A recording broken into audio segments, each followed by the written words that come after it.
Hello everyone and welcome to our March webinar. Today we've got with us Christine Busby and she's going to be talking us through the LIANZA Awards process and hopefully answering any questions you might have. So take it away, Christine. Thanks, Julia. Kia ora everybody. As Julia said, I'm Christine Busby and I'm going to talk to you a bit about the LIANZA Awards and then in a bit more detail about LIANZA Associateships. If you have any questions, please feel free to pop them in the chat or contact the LIANZA office afterwards. If Julia and I don't know the answers to your questions right now, we might be getting back to you. I have used the amazing resources on the LIANZA website, including the 2018 Awards Handbook. I totally recommend you go and read it. In fact, if you want to close the webinar now and go and read that book, totally would. It's really good and got some really useful information and tips and tricks. I've gotten some tips and tricks from people who have received awards in the past and also from the Credentials Committee, but this presentation doesn't go into too much detail about application processes and dollar amounts and closing dates and all those sorts of things, because otherwise we'll be here forever. So just reiterating, the LIANZA website's got all those details for you. So LIANZA Awards, why are they a big deal? LIANZA is our professional association, and as part of that, that means that LIANZA is founded on us, on its members.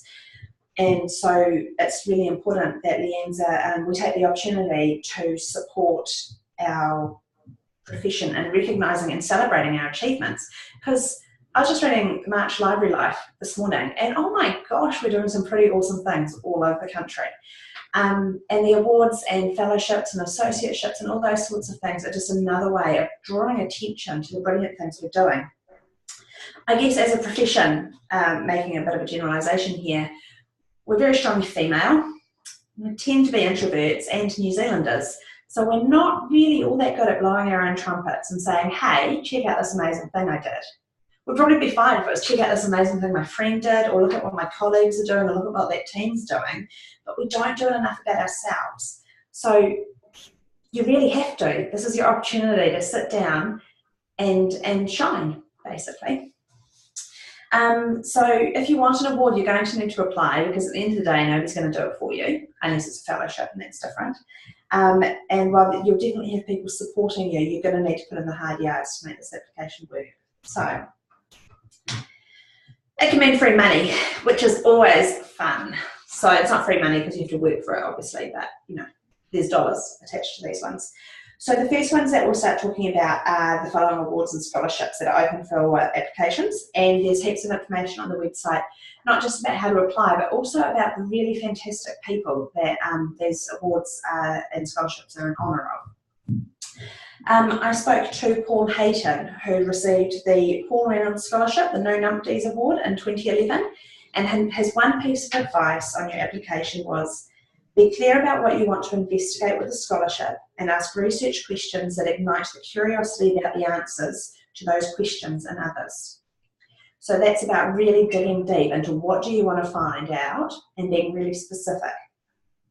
Then I got in touch with Michelle Anderson from Tauranga City Libraries, who received the Edith Jessie Carnell Travelling Scholarship in 2014. And she said similar. Her topic was on biculturalism in New Zealand libraries, and that's so relevant to what we do, and there was a gap in the literature. And talking to people from Open Polytech, her papers are referenced all the time because there was that gap. She saw that needed filling. So she went to Belgium, Wales and Barcelona to look at how biculturalism happens in international libraries. Michelle said that it was really empowering. Even in this connected world, there's still something about talking kanohi ki te kanohi, just face to face, and seeing something with your own eyes. So again, she saw a topic that needed some answers and went with that from her application. Then I spoke to Tracy Mania-Portal, who has received the Rua Manu Award, and she has said, don't be scared to apply. You have nothing to lose. Focus on what you've done that supports the kaupapa of the scholarship or award you're applying for. She asked others for feedback on her application because another set of eyes can be really helpful. So in terms of applying for the ones that involve a research project overseas, some of the really key advice is to make sure that it's a relevant topic and that it's something that you're passionate about. I was thinking about it. So Paul went over to the Powerhouse Museum in Sydney, and Michelle travelled around Belgium and Wales and Barcelona, and I know other people that have gone overseas for these sorts of awards. If you're lost on a subway and your phone's not working and you're surrounded by people talking in a different language and you've got no idea what's going on, you're going to really need to cling on to that, why are you here? And if you're passionate about the topic that you're researching, if you're really passionate about why you're there, it'll make it a bit easier when you realise you don't know how to order just plain toast in the morning. Because you've got to be able to cling on to that feeling, I think. The other awards, there's even more awards. These ones might not have dollars attached, but they're really important in recognising what we're doing as a profession, what your colleagues are doing, and what yourself are doing. They recognise what you've already done, as opposed to, say, the Paul Reynolds and the Edith Jessie Carnell, which is what you want to do. These ones are about what you've already done and what you've achieved. We all get on with our jobs every day, and when you head down, bum up, and you're just getting on with it, it can be difficult to take the time to look up and say that actually what you're doing is pretty special. Sometimes you do need to blow your own trumpet, as I've said, and if you don't want to do it, maybe you want to support somebody else who's doing it, or you want to recognise a colleague. A letter of recognition or an award of professional excellence can be for organisations. So if you don't want to make it all about you, talk about how your team have achieved something. But I still think it's time to stand up and say, I'm doing something special and I deserve an award. Because by publicising that, even if you don't want to do it for the recognition for yourself, think of the good news stories that it's going to bring for the library. Think of how that's going to impact how your library is seen in, say, your local media. Or what if somebody's reading it and is like, I'd really like to fund that project. Think big. Think of all the flow-on effects that could come from you drawing attention to your project. The other thing to remember with this stuff is you literally have nothing to lose. They don't publish a list of these people failed. It's not like that. It's if you apply and you don't get it, all you've lost is the time it's taken you to write the application. And I don't know about you, but there's a lot of rubbish on TV these days, and I think you can probably just sit back for a couple of hours, work on your application. You don't have to pay to apply for these ones. As I say, I know time is money and time is precious and all that, but if you think of the flow-on effect and the potential impact, it could be huge. So you've got nothing to lose. So to summarise, my advice for applying for these scholarships is do it. Just give it a go. Maybe nobody else is going to apply. You'll never know. You'll never know if you got it because yours was the best or because there was no other applicants. Maybe yours is going to be, maybe you don't even recognise how great what you're doing is, but just give it a go. Secondly, and also, I thought I might, jump in here and say, for a lot of our scholarships, not many people apply, and that doesn't mean that if you apply and you're the only person that you're going to get it, but it does mean that you'll have a pretty good shot. And that also, like, if you look at the application and you're interested in it, but you're not sure on a few things and you don't know who to ask, like, you can 100% ask the office, because we know it can be quite confusing and you're not sure exactly what you need. And so if this webinar doesn't have all the details or whatever, then you can ask us and we're happy to help. It's no problem. But yeah, like Christine said, do it. Apply. Do it. But yeah, it's a really important point, Julia. Just because you're the only application doesn't mean they're going to give it to you if it's not a great application. Because these awards have money, they've got reputation, and we've got to hold on to that. Because they're in memory of people that have gone before us and done incredible things. So apply. That's the first piece of advice. Secondly, be really specific in your application. What do you want to find out, and what's the impact, if that's for one of the ones that's about research, what's the impact that's going to have on the profession? Not just on you as an individual or even just on your library, but for the profession or the sector. What are you going to do that's going to make it amazing? Why is it relevant? Why should it be you? And again, choose a topic that you're passionate about. When you do, I did the MLIS, I think it's the MIS now, your 580 project, you live and breathe it for 6 months. or longer, or less time if you're really onto it. I lived and breathed it for 6 months. You've got to care about it, because you wake up and you think about it, you finish work, you go home and you're working on it. You've got to care enough so it doesn't feel like work. And finally, start your application early. Don't leave it till the last minute. I doubt that the office would be very happy if they get lots of calls on the 30th of April or the 30th of May saying, oh, can I just have a couple more days? Part of being recognised as a professional is time management. So I would recommend you start the earlier the better. I haven't put the information on these slides about when they close, because some of the awards close in April, some close in May. Again, it's on the website. But don't leave it to the last minute. Get started, because the earlier you get started, like Tracy said, you can get other people to cast your eyes over it and get some feedback on your application. You can do some research about it to make sure that you are filling a gap. So yeah, don't leave it to the last minute. Just start, the sooner the better. Right, fellowships.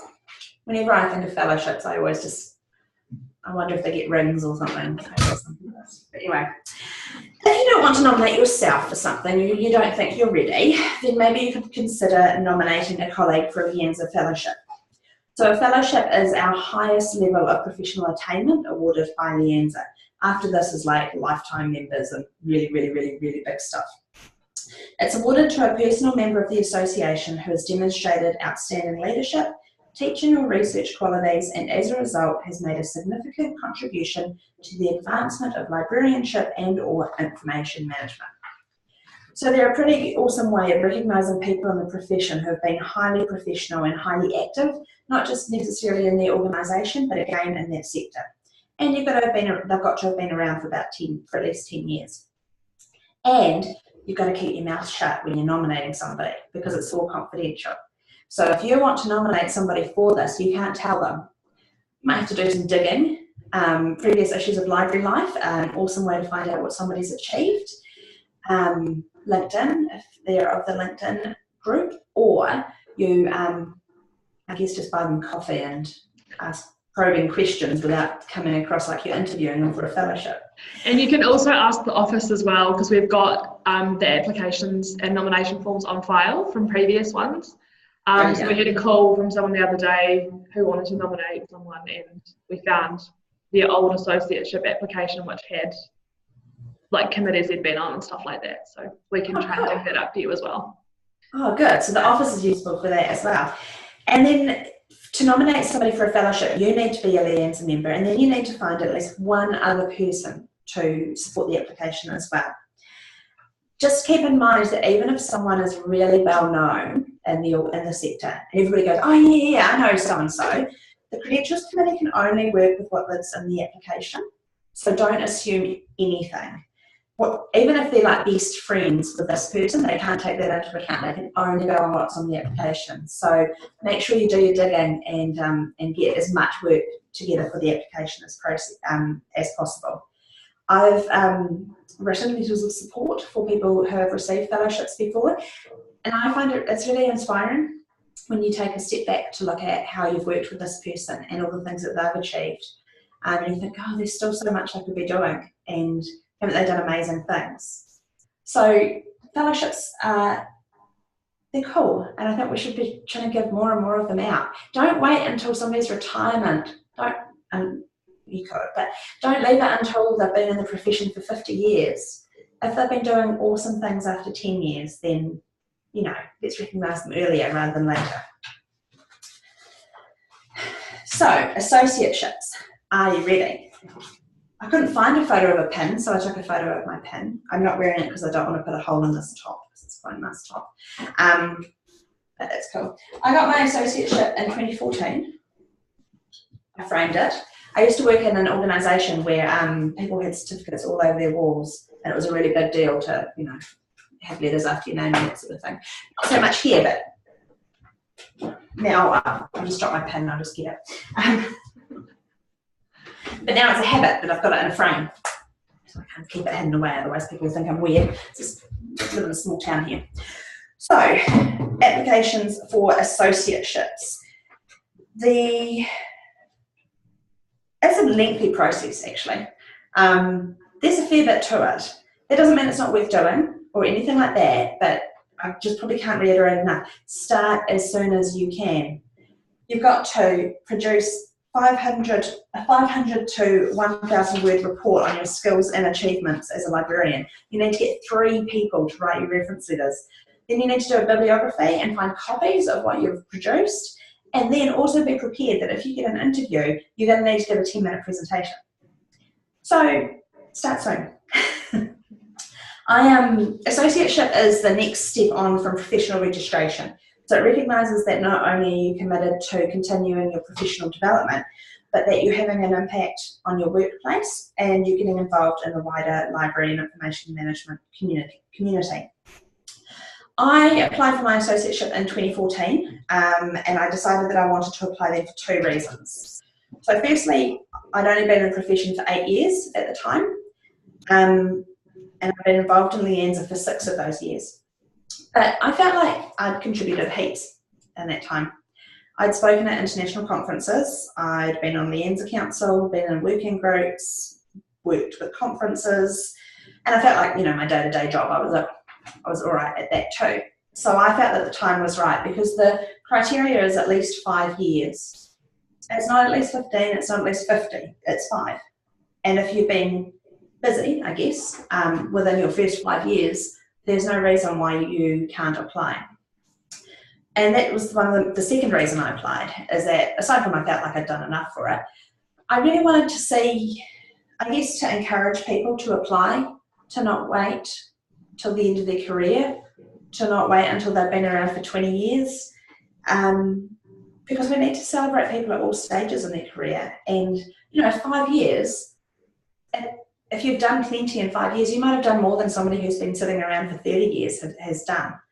And it's important to recognise that. But don't waste your application on, you know, year 5 just because you know, it's a calendar date that you can check off. You do need to have demonstrated the knowledge, skills, judgment, attitude and commitment of a professional librarian and information manager. I really encourage you to don't wait forever just because you think you haven't done enough. Have a chat to the office, have a chat to somebody else who's already received an associateship. If you know somebody on the credentials committee, I'm sure they're happy to have a chat to you about your application. But just don't wait forever for it, because you get an awesome pin and a certificate. So the credentials committee are looking specifically for a high level of achievement and ability in the library and information sector. They're looking for examples of leadership, of regular and proactive examples of professional development, and regular and significant contributions to the profession. And I think that the regular bit is really important. If you've done one epic piece of work and you did it 8 years ago and you haven't done anything since, it's probably not worth applying. But this could be the motivator for you to start doing more regularly, because you need to keep active in the profession. If you're writing your 500 to 1,000 word report on your skills and achievements, you can get a support group to help you out with this. It is hard to sit there and think of all the great things you've done, and now's not the time to share the glory. You don't want to say, oh, and I contributed to my team and we're doing this. Talk about what you did.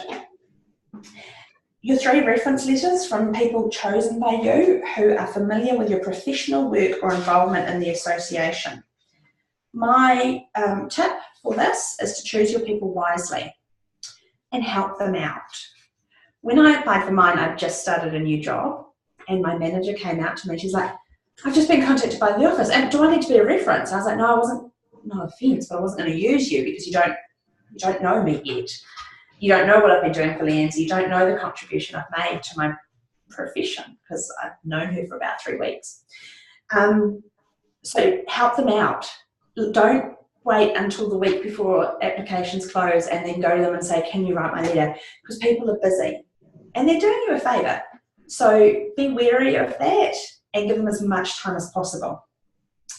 Also be aware that the people you ask might not know everything about you. So you might need to take it from a variety of people. For example, your manager might not know just how much work goes into being involved in LIANZA. A LIANZA colleague that you're in a working group with or on a committee with might not know what you actually do on a day-to-day basis at work, and that's okay. But just make sure that you're getting people from, selecting people from all over your life, I guess, your professional life, to help you with these letters, so they can see the different aspects of you. If you take a leadership role in a regional committee, at a day-to-day job, you're a library assistant who doesn't get the opportunity to take leadership, you're going to need to make sure that that leadership comes through from a different reference than, say, your manager, your day-to-day manager at work.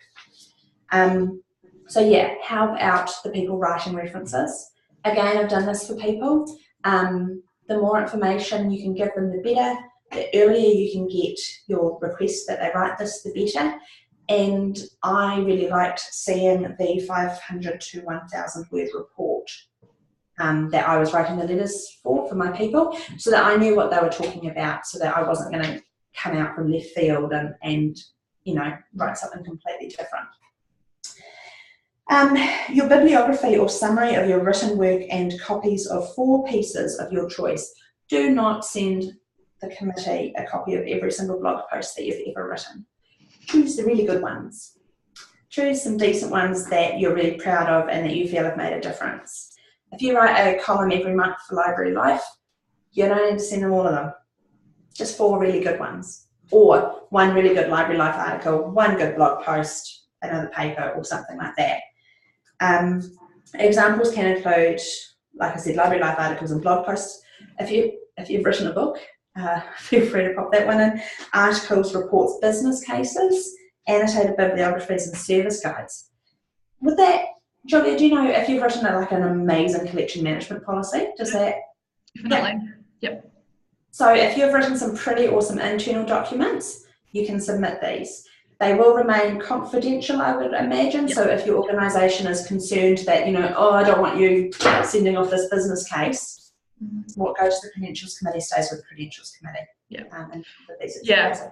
And I think a lot of people do get put off if they think they have to have only written things for magazines or websites and stuff like that. And I think it's important that you maybe have written something for Library Life or the Information Management Journal. But yeah, like you said, internal reports and business cases and policy documents, that's all really, really good stuff. So definitely make it. Yeah. So think outside the square. And again, contact the office if you're not sure. Would this document fit? Ask the office and they'll let you know. Even in terms of like Library Life articles, we have every second month a checkout newsletter that goes for the DHB. If you've got internal newsletters, those sorts of pieces can help as well. Right, and then the committee would want to interview you. I believe it's a Zoom interview now, Julia? Yes, it used to be people have to go to Auckland, but to cut down costs and people's time and stuff, it's a Zoom interview, unless you live in Auckland. Yeah, because I just started that new job. It was, can I just have a day off? I've just got to go to Auckland and back. Yeah. And anyway, it's all very Yeah. The interview is an hour to an hour and a half. It is like a job interview. It is kind of scary, though I know the Credentials Committee will do everything in their power to make it not scary. But the reality is, like any interview, it is a bit nerve-wracking. The interview, I would recommend you prepare for it like you're preparing for a job interview. Think of really specific examples of what you've talked about. If you say that you're good at demonstrating leadership, I'm going to want you to explain that. I'm going to want the situation. I'm going to want the context. I'm going to want the example. And it's better that you have a short list of really detailed, brilliant examples than 10 billion things that you have no detail on. Part of the interview is about a 10-minute presentation where you'll talk about a library-related topic of your choice. And again, choose a topic that you're passionate about, because if you care about it, that's going to come through more in your presentation than if you're just ticking the boxes. Your enthusiasm and passion will come clear, but also be aware you've only got 10 minutes. So keep it narrow, because otherwise your scope creep could go insane, and then you're not going to be able to stick to time, and then that's not going to be a good look for the interview. Just making sure I've covered all of my notes. Oh, I don't know where I got this picture from. I thought I was doing so well. Oops. So when you're working on your associateship or any application for any professional award, as I have said, now is not the time to share credit or be shy. You are awesome and you need the committee to recognise that, but they can't do that if you don't give them the information to go on. You need to talk yourself up. If it's faking your confidence until you make it, then do it. But you need to be really clear on why you, as an individual, deserve that scholarship or award or associateship. As I've mentioned, the handbook that is on the LIANZA website has amazing tips straight from the Credentials Committee. They put tips and tricks on what they're looking for. So some of the advice is to consider how appropriate the achievements you've cited are. Are they achievements above and beyond your role? Or are you just doing your job day to day? Which is awesome in itself because it's exhausting doing your job every day. But what are you doing that's above and beyond that? The Credentials Committee recommend having a chat to somebody who's received their associateship, as they'll be able to advise. And I think there's a full list of everybody that's received an associateship and a fellowship on the LIANZA website. So you can have a look at the sorts of people that have got them and go, I've done more than them. Or, they get one, I can totally get one. Or more realistically, you go, they're cool. So have a look at that and then figure out who you can shoulder tap to talk to from there. And again, talk about your personal achievements in leadership and management, influencing others, both within your organisation and within the sector. So don't just focus on what you do at work and don't just focus on what you do for LIANZA. Think big and think of both camps. They say, like a job interview, you've got to be really specific with examples on how you've demonstrated your professionalism. And they also point out, proofread your application. Typos and spelling mistakes and grammatical errors. You're writing for an audience of librarians and we all know what that's like. So make sure that you've got it right. Yeah, it's like if you're handing in a CV. I don't know about you, but when I read CVs, if there's typos or spelling mistakes or grammatical errors, they tend to go a little bit further down the pipe, depending on the role, of course. And I thought I would just quickly also point out, you've said it a few times, but the importance of relating your work to LIANZA, because I know of some really cool people that have applied for associateships and have done a ton of work for the library sector in general, but didn't get their associateship because they didn't relate it to LIANZA. And it is a LIANZA award, so it's really important to make sure that you have LIANZA activities. It's a really good point because it is a LIANZA award and we're recognising our LIANZA members. And if you're members of other associations as well, that's cool. Yeah. Not really, you should totally just stick to LIANZA. But you should, yeah, focus on how it relates to LIANZA and what are you doing for our profession. My main message at the end of the day is that you might need to step out of your comfort zone to do this application, but that you really don't have anything to lose. To give it a go, to have a chat to people who have gone before you, to find out what they think. Both Paul and Tracy and Michelle all got back to me like that when I said, do you have one tip or trick that I can share with others? You know, we're a profession of people that love sharing information and sharing our experiences, so feel free to get in touch with people you know, about their applications. If you don't want to push yourself forward for an application, there's the certificates of professional excellence and recognition and of course fellowships. So you can always push other people forward or shoulder tap your colleagues and recommend that they go for associateships.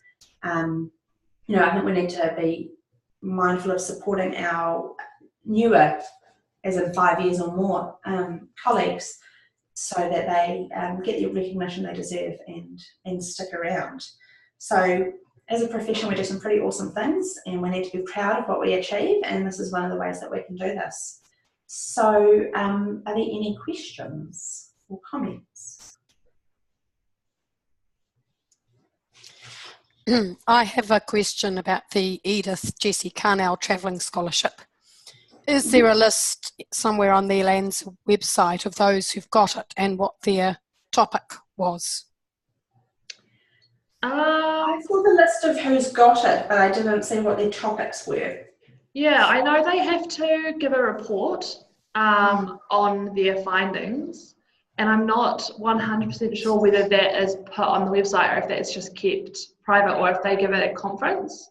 But I can certainly find that out for you if you like, Penny. Thanks. Yep, do you want me just to email it through to you? Yep, that'd be great, thanks. I know, yeah, there was Michelle, and prior to Michelle, there was Bernie, who did something about green libraries, but... And Kathy... Yeah, it's the person who came after Michelle that I was interested in. Yes, actually, I was going to say, what, whose was... Is that Kathy from Dunedin? I don't know. There was one, I think she went to America. Yeah, just that I had an idea of what I wanted to do, and I just have a feeling that she may have already done that. Oh, right. Okay. So the one that came after Michelle, did you say? Yes. Cool. I'll just write it down. Cool. I will do some investigating for you and send that through. Is it penny.guy@Tauranga? Tauranga, yeah. .govt.nz. Cool.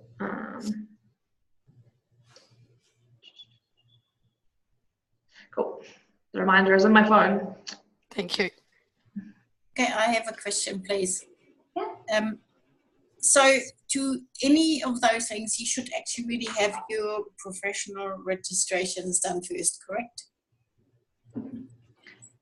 You need your professional registration for the Associateship or Fellowship.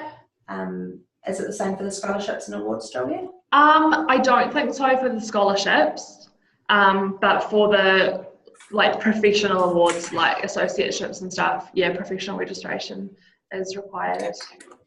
Okay, cool. Thank you.